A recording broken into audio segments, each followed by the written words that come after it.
Alors, dans cette vidéo, nous allons donner quelques propriétés sur les suites et faire quelques exemples. Donc, une propriété importante, c'est que toute suite extraite d'une suite convergente est convergente et a les mêmes limites.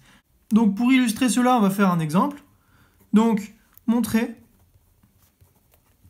que la suite -1 puissance n diverge.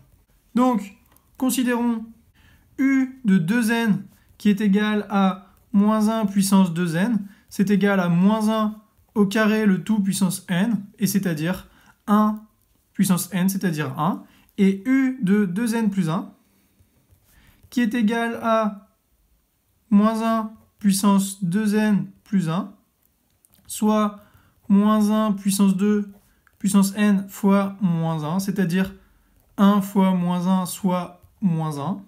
Donc, u de 2n et u de 2n plus 1 sont deux sous-suites, ça s'appelle, de un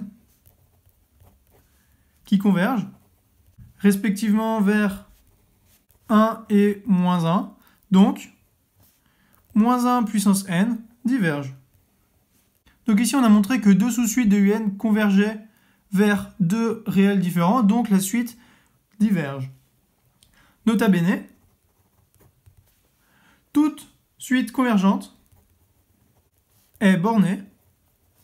En effet, on a u0 qui est égal par exemple à 0, alors si elle est croissante et convergente, c'est-à-dire vers un réel alpha, eh bien elle ne va pas en dessous de 0 et elle ne va pas au-dessus de alpha, donc elle est bornée, c'est-à-dire entre 0 et alpha. Et pareil, si u0 égale 0 et qu'elle est décroissante vers un réel négatif qui s'appelle alpha, alors elle ne va pas au-delà de 0 et elle ne va pas en dessous de alpha, donc elle est bornée.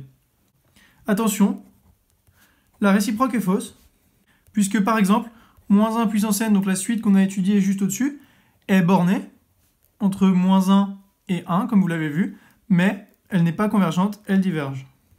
Je vais rajouter un autre nota bene. Donc, par passage à la limite, les inégalités strictes deviennent larges. C'est-à-dire que, par exemple, on a la limite de 1 sur n quand n tend vers plus l'infini qui est égal à 0. Donc ça, c'est supérieur ou égal à 0.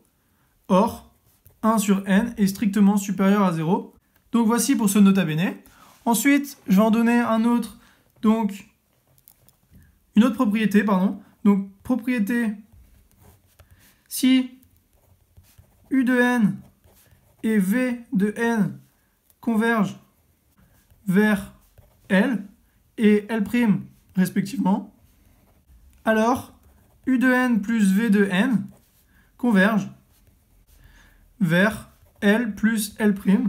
Mais attention, la limite d'une somme peut exister sans que les limites n'existent séparément. Donc je vais faire un exemple. Exemple, donc si on a u de n et v de n défini par